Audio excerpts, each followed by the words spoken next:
पोखरा जानेछौँ उहाँको माउली घरमा जानेछौँ आज उहाँका माउलाले खिर पकाउने हुन् गरे अनि चिल्ले रोटी हाल्ने हुन् गरे लुतो पुतो फाल्न अनि लुतो पुतो फाल्न उहाँका माउला जान्यौँ हामी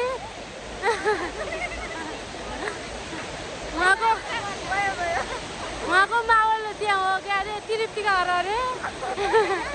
त्यही भन्नुहुन्छ केही भन्नु छ हजुरलाई हजुर हजुर हजुर